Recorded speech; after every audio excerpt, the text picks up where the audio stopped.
다 같이 자리에서 일어나셔서 오늘 말씀 한 목소리로 합독하도록 하겠습니다. 사도행전 24장 24절부터 27절, 26장 28절과 29절 우리 함께 합독하도록 하겠습니다. 시작. 며칠 뒤에 벨릭스가 유대 여자인 자기 아내 드루실라와 함께 와서 바울을 불러내어 그리스도 예수를 믿는 믿음에 관하여 바울이 설명하는 것을 들었다. 바울이 정의와 절제와 장차올 심판에 관해서 말할 때 벨릭스는 두려워서 이제 그만하면 되었으니 가시오. 기회가 있으면 다시 당신을 부르겠소 하고 말하였다. 동시에 그는 바울에게서 돈을 받을까 하고 은근히 바랐다. 그래서 그는 바울을 자주 불러내어 이야기를 나누었다. 2해가 지난 뒤에 보르기오 베스토가 벨릭스의 후임으로 직책을 맡게 되었다. 그런데 벨릭스는 유대 사람의 환심을 사고자 하여 바울을 가두어 둔 채로 내버려 두었다. 이어서 26장 28절 29절 시작. 그러자 아그리빠 왕이 바울에게 말하였다. 그대가 짧은 말로 나를 설복해서 그리스도인이 되게 하려고 하는가? 바울이 대답하였다. 짧거나 길거나 간에 나는 임금님뿐만 아니라 오늘 내 말을 듣고 있는 모든 사람이 이렇게 결박을 당한 것 외에는 꼭 나와 같이 되기를 하나님께 빕니다. 아멘. 오늘 성도답게 살고 성도답게 키웁시다. 어린이 주일이라서 제목을 또 이렇게 정했습니다. 뭐뭐답다라는 말, 남자답다, 사람답다, 성도답다, 학생답다. 그래서 어떤 성질이나 특성이 거기에 맞춰 있음을 나타낼 때 쓰는 전미사입니다. 그러므로 성도답다라는 말은 성도로서 갖춰야 할 특성을 갖고 있을 때 쓰는 말입니다. 즉 믿는 사람의 정체성과 관련된 말입니다. 성도하면 거룩한 성, 무리도잖아요. 용어 자체에서 알 수 있듯이 세상 사람들과 구별된 거룩함을 추구하는 사람들이에요.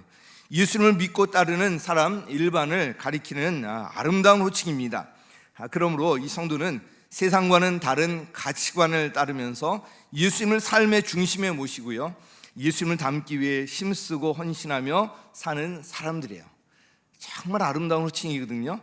그런데 집사나 또 권사, 장로, 내가 집사, 권사, 장로인데 누구 성도라고 그러면 굉장히 기분 나빠하는 분들이 계시는데 굉장히 아름다운 호칭입니다.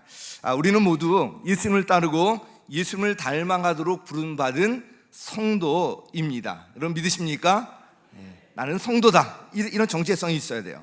우리의 정체성은 바로 이 성도라는 것입니다. 우리가 성도로 부름을 받았다면 우리는 성도답게 살아야 하는 거예요. 우리가 성도답게 살 때 우리를 성도로 부르시는 하나님께서 기뻐하시고요, 세상에서 경험할 수 없는 하나님께서 주시는 복을 우리가 경험하며 살 수가 있는 것입니다. 그런데 성도답게 사는 것, 성도로서 당연한 삶이지만 그렇게 쉽지 않습니다.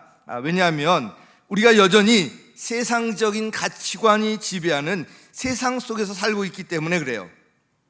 그래서 성도답게 살기 위해서 우리가 성도답게 살려는 사모함과 의지적인 결단과 함께 매 순간 주님 앞에서 올바른 선택을 하며 주님을 의지하는 게 필요합니다.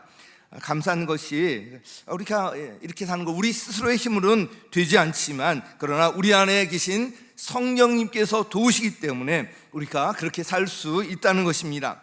그러면 우리가 어떻게 성도답게 삶을 살 수 있을까? 그리고 자녀가 이 성도답게 살도록 키우는 것이 어떤 것일까? 본문을 기초로 몇 가지 살펴보도록 하겠습니다. 첫 번째는요, 하여가가 아닌 단심가로. 같이 시작. 하여가가 아닌 단심가로. 다시 한번 시작. 하여가가 아닌 단심가로.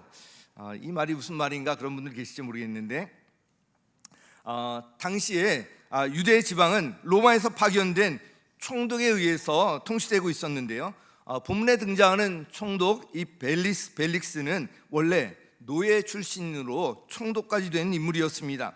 그는 권력과 돈과 여자를 탐했던 인물로 알려져 있습니다. 그의 부인인 드루실라는 이 헤롯 가문 출신이기 때문에 바울에 관한 일을 잘 알고 있었을 것입니다. 벨릭스는 바울을 자주 불러내어서 이야기를 나누었는데요, 사실 그는 바울에게서 뭔가 뇌물을 기대했던 것 같아요. 바울이 어려움에 처한 예루살렘 교회를 돕기 위해서 이제 모금을 해왔다는 사실을 알고 있었던 터였기 때문에 바울에게 뭔가 돈이 있다고 생각하고 그에게서 돈을 받으려고 했던 것 같습니다. 그래서 24장 26절 우리 다시 한번 읽습니다. 시작. 동시에 그는 제가 읽겠습니다. 동시에 그는 바울에게서 돈을 받을까 하고 은근히 바랐다. 그래서 그는 바울을 자주 불러내어 이야기를 나누었다. 돈을 받을까 하고 은근히 바라고 있었다는 거예요. 여기서 바울의 태도에 주목할 필요가 있습니다. 그는 벨릭스에 의해서 2년 동안이나 갇힌 신세로 지내야만 했는데요, 당시 많은 교회를 세웠고 할 일이 참 많았던 그로서는 2년이란 세월이 정말 아깝다는 생각이 들었을 거예요. 돈을 탐하는 벨릭스의 성향으로 보아서 바울은 그에게 돈을 주면 언제든지 석방될 수 있는 상황이었을 것입니다. 당시 바울의 위치라면 석방을 위해서 얼마든지 그 정도 돈을 모금할 수 있었지만 그는 그렇게 하지 않았습니다. 사도 바울의 이 모습을 통해서 하나님께서 우리에게 주시는 중요한 메시지가 있습니다. 성도는 세상과 타협하면 안 된다는 거예요. 세상적인 방법을 따르면 안 되고요, 세상적인 방법과 타협하면 안 된다는 거예요. 세상과 타협하려는 그 유혹은 대개 조급한 마음에서 비롯됩니다. 빨리 성과를 내고 눈에 보이는 결과를 얻으려고 하다 보면 인간적인 방법을 동원하게 되고요, 세상과 타협하려는 그 유혹에 빠지게 됩니다. 그러나 성도는 하나님의 때를 기다리면서 맡겨진 일에 묵묵히 충성할 줄 알아야 합니다. 이와 관련해서 우리가 경계할 것이 있는데요, 바로 이 편의주의적인 사고예요. 편의주의적인 사고. 우리가 신앙생활을 하면서 늘 경계해야 될 것이 이것이에요. 우리 가만히 있으면 아주 편한 대로 계속 가다가 결국 모든 것을 다 잃어버리고 마는데요, 예를 들면 우리 교회가 가정교회를 처음 시작했을 때 이런 질문들이 있었거든요. 목장에서 꼭 밥을 먹어야 하는가? 꼭 집에서 모여야 하는가? 꼭 매주 모여야 하는가? 이런 질문들이 꽤 합리적이고 그럴듯한 생각으로 받아들여지고요, 또 타협하려는 그런 마음들이 생기기도 합니다. 그러나 우리가 붙들고 있는 핵심 가치는 성경대로 해보자는 거예요. 성경대로. 이 핵심을 붙들 때 이 편의주의적 사고와 타협하려는 유혹에서 벗어날 수가 있고요, 비로소 신약교회 안에 일어났던 초자연적인 역동성을 오늘 우리의 삶의 현장에서도 경험할 수가 있습니다.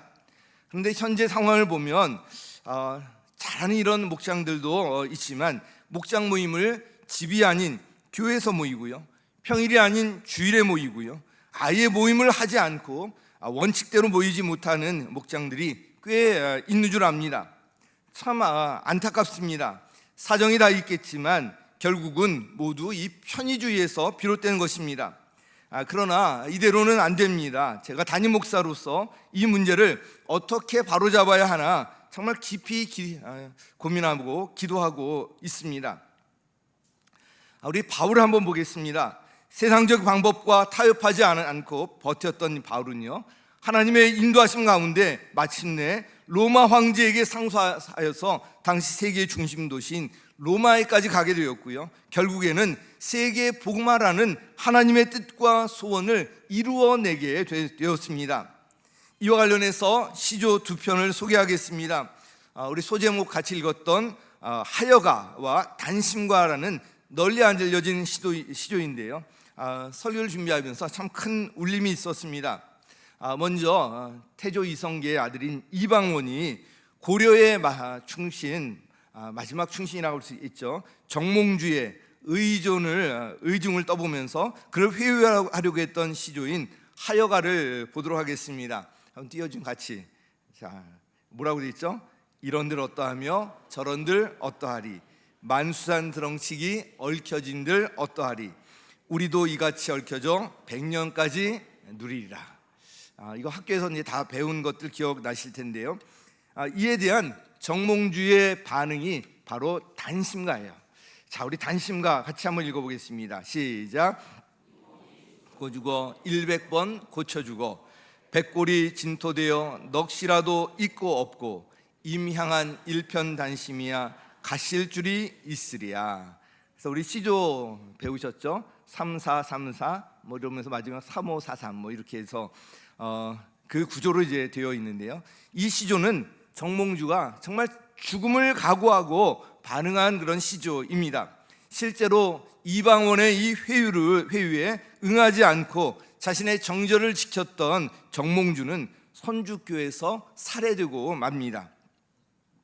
세상의 유혹 앞에서 순교하는 그런 마음으로 주님 앞에서 정말 성도답게 신앙을 고백한다고 생각하면서 우리 정몽주의 이 시조 다시 한번 읽어보았으면 좋겠습니다. 세상에서 하여가로 유혹해 올 때 우리의 고백은 이래야 돼요. 같이 시작. 이 몸이 죽고 100번 고쳐주고 백골이 진토되어 넋이라도 있고 없고 임향한 일편단심이야 가실 줄이 있으리야. 아멘. 우리 아멘이 나오죠? 주님 앞에 이제 고백하는 거예요. 주님 앞에 이 몸이 죽고 100번 고쳐주고 백골이 진토되어 넋이라도 있고 없고 임향한 하나님을 향한 주님을 향한 일편단심이야 가실 줄이 있으랴. 너무 감동이 됩니다.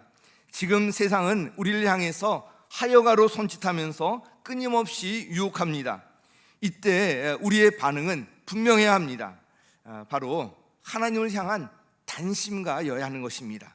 이와 관련해서 꼭 기억할 말씀이 있는데요. 여호수아서 이 말씀입니다.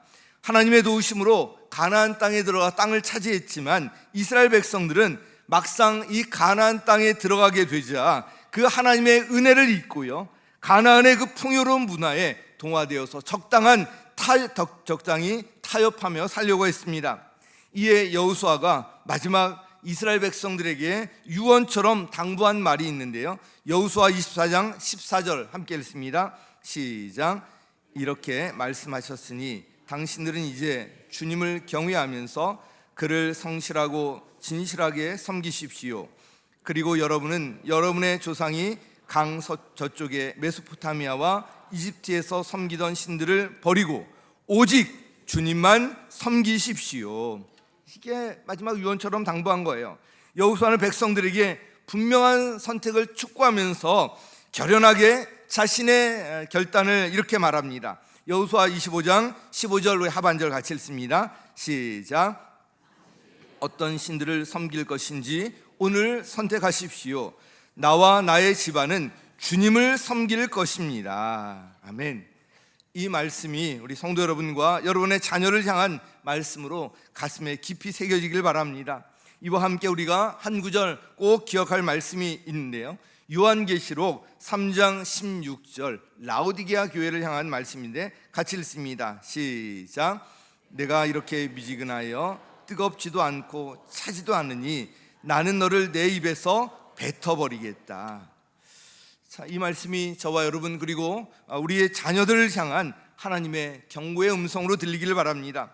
사랑하는 성도 여러분, 우리가 신앙생활을 하면서 또 자녀를 키우면서 세상과 타협하면 안 됩니다. 그 길은 망하는 길이에요. 오늘 주시는 이 말씀을 하나님의 경고의 음성으로 들으시고요, 나와 나의 집안은 오직 주님만을 섬기겠다. 이 여호수아의 단호한 결단이 저와 여러분의 결단이 되기를, 그리고 세상 속에서도 하여가가 아닌 단심가로 살아가시기를 예수님의 이름으로 간절히 축원합니다. 자, 두 번째는요, 사람이 아닌 하나님을 의식하며. 우리 같이 읽습니다. 시작. 이 벨릭스에 이어서 유대 총독으로 부임한 사람이 베스도입니다.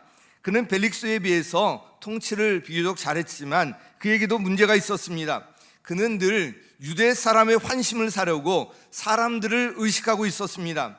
벨릭스가 총독의 자리에서 물러나게 된 가장 큰 이유가 바로 유대 사람들의 환심을 얻지 못한 것이라고 알고 있었기 때문에 더 그랬을 것입니다.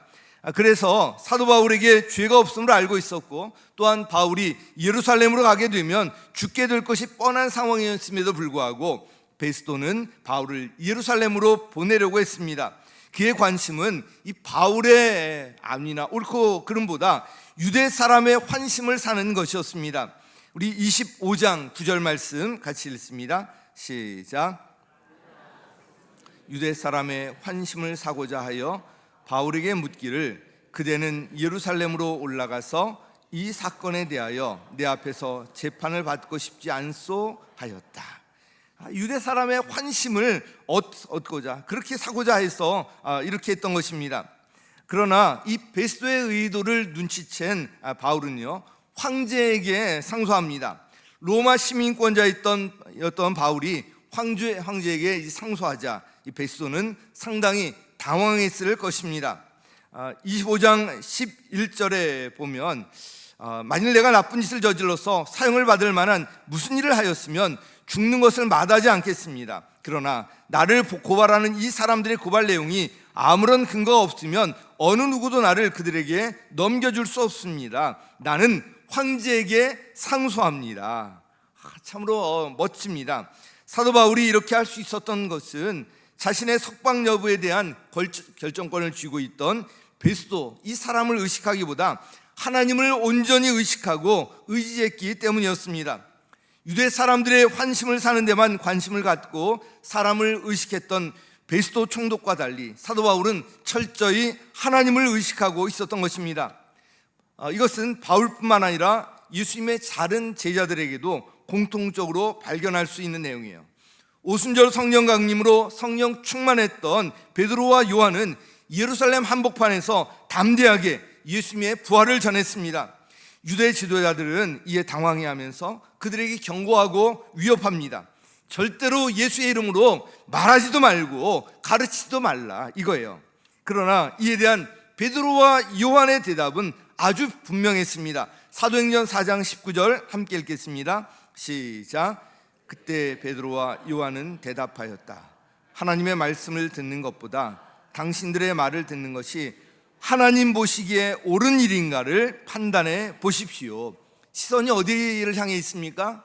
하나님을 향해 있는 거예요. 예수님의 제자들이 유대인들의 그런 위협 속에서도 담대하게 복음을 전할 수 있었던 이유가 바로 여기에 있었습니다. 그들은 사람이 아닌 하나님을 의식하고 있었던 것입니다. 하나님보다 사람을 의식할 때 신앙생활을 적당히 타협하려고 하게 됩니다. 사람을 의식할 때 다른 사람과 비교하게 되고요, 열등감에 빠지기도 합니다. 사람을 의식할 때 체면을 생각하고요, 자존심을 내세우기도 합니다. 이렇게 되면 제대로 된 신앙생활을 할 수가 없는 것입니다.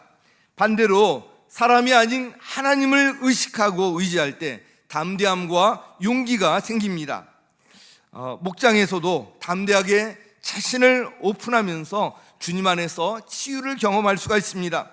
세상과 타협하려는 마음을 극복할 수 있고요, 비교의식과 열등감, 수치심에서 벗어날 수가 있는 것입니다. 사랑하는 성도 여러분, 여러분은 누구를 더 의식하고 계십니까? 사람입니까?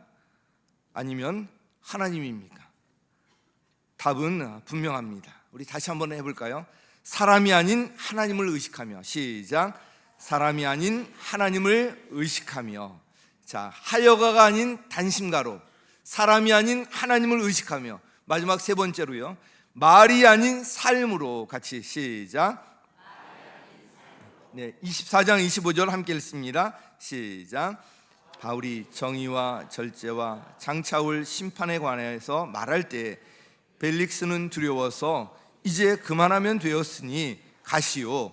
기회가 있으면 다시 당신을 부르겠소 하고 말하였다. 이 벨릭스가 두려워했다는 그 말을 보면 어느 정도 그에게 복음이 먹혀 들어갔던 거예요. 바울은 주어진 모든 순간을 복음을 전할 기회로 이제 삼았던 것입니다. 오늘 본문에는 벨릭스 또 베스도 두 명의 총독과 함께 아그리빠 왕이 이제 언급되어 있는데요. 이 가계를 보면 굉장히 이제 복잡하지만 어떻든 헤롯 가문의 그런 이제 사람이었고요. 헤롯 아그리파 2세를 의미합니다. 처세들이 뛰어났던 그는 새로 부임한 총독인 베스도에게 인사하려고 찾아왔는데요. 거기서 바울을 만나게 되었고요. 바울은 이 아그리파 왕에게도 복음을 전했습니다. 앞서 말씀드린 것처럼 베스도 총독은 바울이 황제에게 상소하자 당황했던 것 같습니다. 로마 시민권자인 그의 요구를 받아들여야 했는데요. 그러면 상소 이유와 그 자료를 만들어야만 했기 때문입니다. 그래서 그는 마침 방문한 이 아그리파 왕으로 하여금 바울을 만나게 했고요. 그의 도움을 기대했습니다.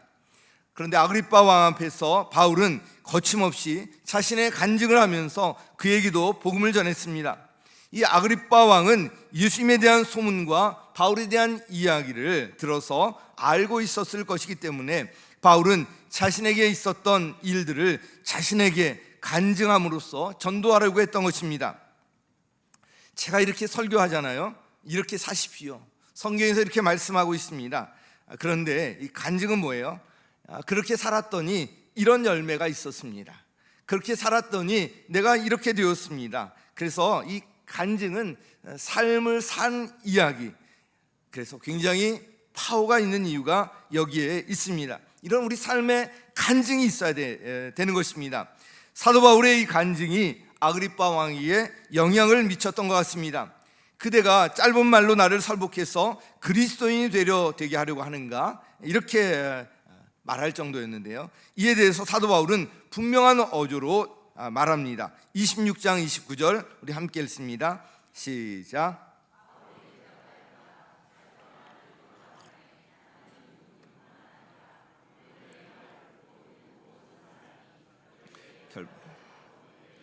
꼭 나와 같이 되기를 하나님께 빕니다. 아멘. 사도 바울은 감옥에 갇힌 신세였지만 그의 관심은 감옥에서 어떻게 하면 나갈 수 있을까 궁리하기보다 오로지 복음을 전하는 데 있었습니다. 이미 로마 황제에게 상소했기 때문에 아그리파 왕의 선처 같은 것은 필요치 않은 그런 상황이었습니다. 그럼에도 사도 바울이 이렇게 자세히 간증한 것은 바로 아그리파 왕을 전도하기 위한 것이었습니다. 전도와 관련해서 우리가 꼭 기억할 말씀이 있는데요. 우리 데살로니가전서 1장 5절 우리 함께 읽도록 하겠습니다. 시작. 우리는 여러분에게 복음을 말로만 전하는 것이 아니라 능력과 성령과 큰 확신으로 전하였습니다. 우리가 여러분 가운데서 여러분을 위하여 어떻게 처신하였는지를 여러분은 알고 있습니다. 여기 보면 복음을 말로만 전하는 것이 아니라 어떻게 처신하였는지 이 말이 같이 나옵니다.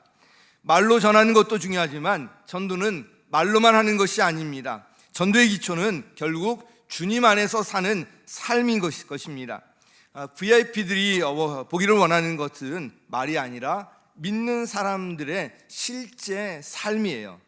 믿음 안에서 하나님의 말씀에 순종하면서 사는 삶을 보면서 복음에 대해서 관심을 갖게 되는 것입니다. 자녀 양육도 마찬가지 아닙니까? 부모가 뭔가 이 삶에 이 삶으로 본을 보여야 합니다. 우리 주일 성수하는 것도 그렇고요. 그리고 우리 삶의 우선순위도 그렇고요. 지금 예배 드리는 태도도 그렇고요. 다 자녀들이 보고 배우는 것이에요. 말로만이 아니라 자신이 이 본을 보여야지 이 자녀들이 그대로 따를 수 있다는 것을 꼭 기억할 필요가 있습니다. 이번에 평시 세미나에서도 참가자들이 한결같이 했던 이야기가 있습니다. 교회가 따뜻하다는 거예요. 세미나를 섬긴 분들에게서 따뜻한 섬김이 자연스럽게 배워 나와서 그런 것 같아서 참으로 감사했습니다. 이를 통해서 우리 복음을 전하는 데 있어서 전도자의 이 삶이, 실제 삶이 얼마나 중요한 것인지 다시 한번 확인할 수가 있었습니다. 그러므로 삶의 모든 현장에서 전도자의 삶을 산다는 자세와 의식이 우리에게 필요합니다. 그렇게 말씀대로 행하며 살아갈 때 우리에게 약속하신 것이 있습니다. 우리 야고보서 1장 22절부터 25절까지 우리 함께 읽도록 하겠습니다. 시작. 말씀을 행하는 사람이 되십시오. 그저 듣기만 하여 자신을 속이는 사람이 되지 마십시오. 완전한 율법, 곧 자유를 주는 율법을 잘 살피고 끊임없이 그대로 사는 사람은 율법을 듣고서 잊어버린 사람이 아니라 그것을 실행하는 사람인 것입니다. 이런 사람은 그가 행한 일에 복을 받을 것입니다. 아멘. 말씀대로 순종하고 행하는 사람들에게 뭐가 약속되어 있어요? 복이 약속되어 있어요. 복이. 우리가 복 받는 길은 다른 것이 아니라 말씀대로 그대로 순종하며 실천하며 행하며 사는 것입니다. 말씀을 맺겠습니다. 오늘 성도답게 살고 성도답게 키웁시다라는 제목으로 말씀 전했습니다. 이와 관련해서 본문을 기초로 세 가지 말씀을 드렸는데요. 첫 번째 뭐예요? 하여가가 아닌 단심가로. 하여가가 아닌 단심가로. 같이 한번 시작. 하여가가 아닌 단심가로. 세상과 타협하지 말라는 거예요. 세상의 유혹에 넘어가지 말라는 거예요. 나와 나의 집안은 오직 주님을 섬길 것이라는 이 여호수아의 단호한 결단, 우리 마음에 꼭 새기시기 바랍니다. 두 번째 뭐예요? 사람이 아닌 하나님을 의식하라는 거예요. 우리 같이 한번 시작. 사람이 아닌 하나님을 의식하며, 우리 모든 삶의 현장에서 사람이 아닌 하나님을 의식하면서 그 안에서 우리가 자유하게 하시기 바랍니다. 비교의식이나 열등감 이런 것에서 벗어나시기 바랍니다. 마지막 세 번째로 말이 아닌 삶으로. 같이 시작. 말이 아닌 삶으로. VIP들이 보기 원하는 것 말이 아니라 믿는 사람들의 실제 삶이에요. 우리 자녀들이 보기를 원하는 건 말이 아니라, 말로 가르치는 것이 아니라 실제 부모의 삶으로 보여주기를 원하는 것입니다. 그러므로 우리 삶의 모든 현장이 전도의 현장이고요, 그 도구는 우리의 실제 삶과 삶을 통해 나온 간증이라는 거예요. 사랑하는 성도 여러분, 하여가가 아닌 단심가로, 사람이 아닌 하나님을 의식하며, 말이 아닌 삶으로, 이 세 가지를 마음에 새기시고요, 유혹이 많은 이 세상 속에서 성도답게 살고요, 우리 성도다운 자녀로 양육하고요, 날마다 승리하며 살아가시기를 예수님의 이름으로 간절히 축원합니다.